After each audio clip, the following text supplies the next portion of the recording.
So, another day, another suspicious website.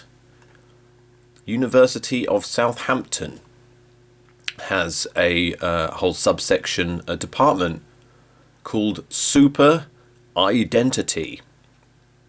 And if you look at their nice blue picture of that man there with a wireframe face, with all of the technology behind him, he is a very well understood, well measured human being.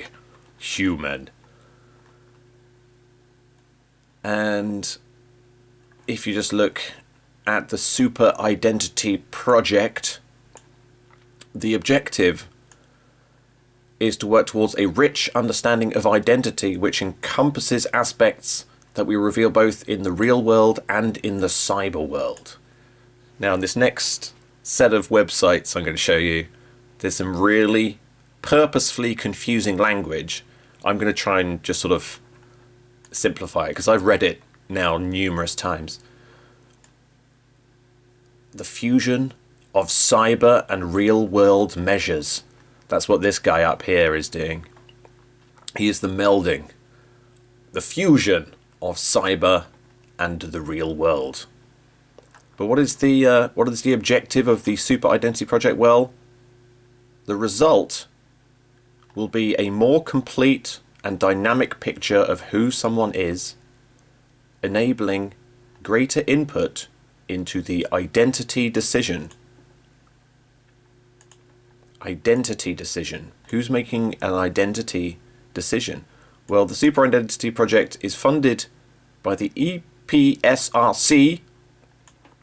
And if you're wondering who they are the Engineering and Physical Sciences Research Council, which, as it says on Wikipedia, is a British research council that provides government funding for grants to undertake research in engineering, political sciences, computer sciences, and it's in a place called Polaris House, is it? Which sounds terrifying.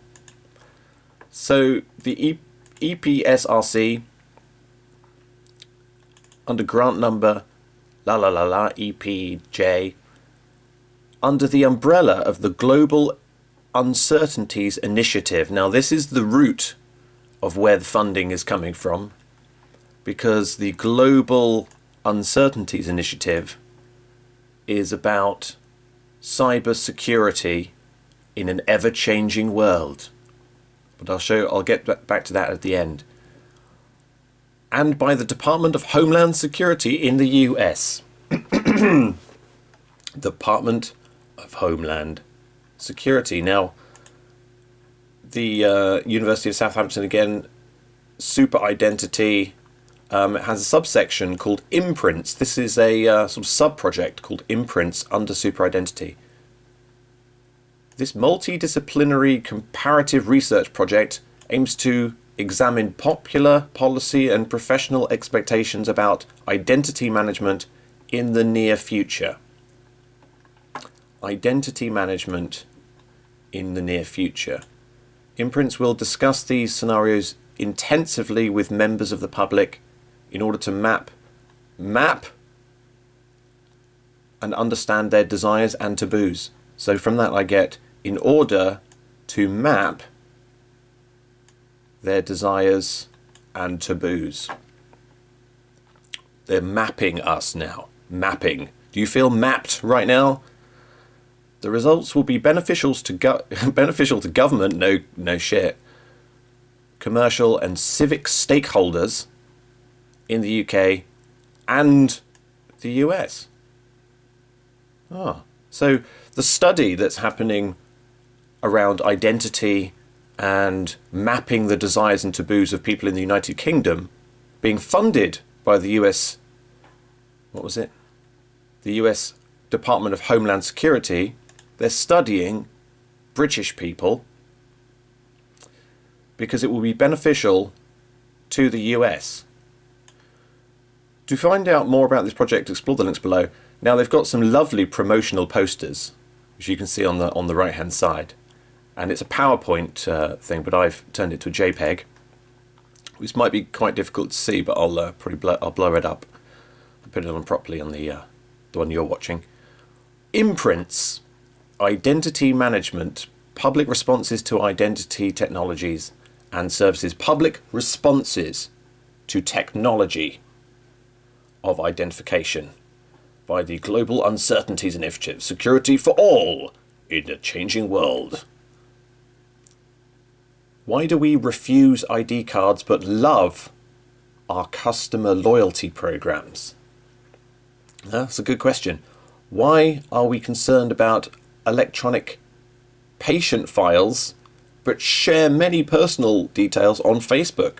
That's a very, very good question. I mean, I personally don't, because I think to do that is a form of insanity. So I don't do that. Which taboos and desires will inform our responses to future technologies of identification and authentication? So this little box, the third box, which taboos and desires will inform our responses? So they can inform our responses to future technologies of identification. Isn't that nice? Don't you just feel warm and cuddly inside when you know that you have these people working for your best interest? Well, this is the Imprints website. Just look at the poster in the background. I don't know if you can see that. It's like a funny eye. It's like a lizard eye with like a lightning bolt, an electric bolt. I mean, it is literally like an android. Identity management futures, amazing. You can follow them on Twitter. You know, why not? Why wouldn't you? Super Identity has a whole range of PDFs and annual reports that you can read. You can see them all listed on the right hand side. I'm going to put all of these links in the show notes on my blog page. And this is the one that caught my eye. And you can't actually see the entire thing. It's a PDF that you have to buy. It costs $31. And it's called A Model for Identity in the Cyber and Natural Universes. In this paper, we describe a model for evaluating and investigating holistic identities across both the cyber and natural worlds. The model, right, this is where they purposefully try to confuse you with their language. The model is taxonomy agnostic. Taxonomy agnostic. That means it doesn't know what it is. It basically just means that the project is creating something that doesn't exist yet, and helps guide analysts through the creation of a rich super identity. Now, this is what the project is working on, the theory of how to create what's called a rich super identity. Now, rich super identity is your catalog page, the catalog page of you on the government website. And of course, loyalty cards and Facebook are helping to fill up the pages with more complex information about your super identity, as they call it. By the way, your super identity, which will lead in, this language is leading us into transhumanism, where we just think so amazing about how amazing it would be to be augmented and sort of lose our humanity, because humanity is rubbish anyway, isn't it? You know, we do things like create too much CO2 and global warming. We deserve to die, surely. But of course, the super identity, the thing that plugs into your willingness to enhance your body and become superhuman, the super identity is actually not owned by you at all. It's never allowed to go into your hands. The super identity is theirs. They own it. And therefore, they own your ego. And if you're doubting whether this is about creating your catalogue number, well, read this very complex yet very revealing sentence at the bottom. In particular, demonstrating the model's use by analysts seeking to make identity attributions. The word attribution means, well, attribute. It means to add to a group of something. So you add your one to a group of something else. the analysts, this is what they're talking about at the top as well. These analysts, see, look, helps to guide analysts. These are just people crunching numbers, sitting on a computer, spending their entire life enriching the super identity catalog.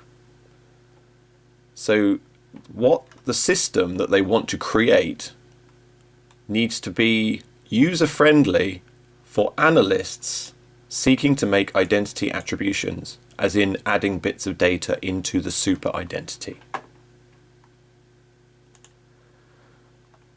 Of course, if you're worried about the your security in a changing world, as you can see up here, then I just wanted to let you know that it's going to be okay, because they are working on the ethics and your ethics, all ethics, and they're working on your rights in a security context.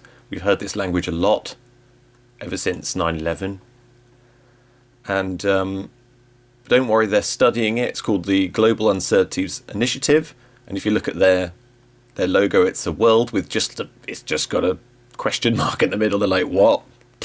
We could just basically make up anything right now and say it's a threat and get money for it.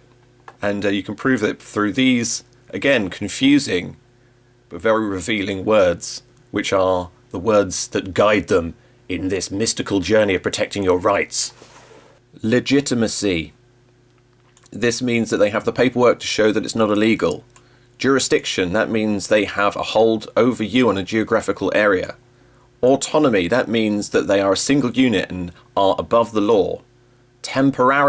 Temporality, which is a word that's taken from ancient law, which means the spirit of this work is alive and shall be long-running and develop from childhood to adulthood to wise king of everything. Surveillance. Protection. This is the protection that they say they're doing for us. But the most important word in this list is agency, because that means they are working as our agents. This is the legitimacy that they have to take our money by force, whether we want to give it to them or not. Otherwise you end up, as Stefan Molyneux says, in a cage. Pay them or you end up in a cage.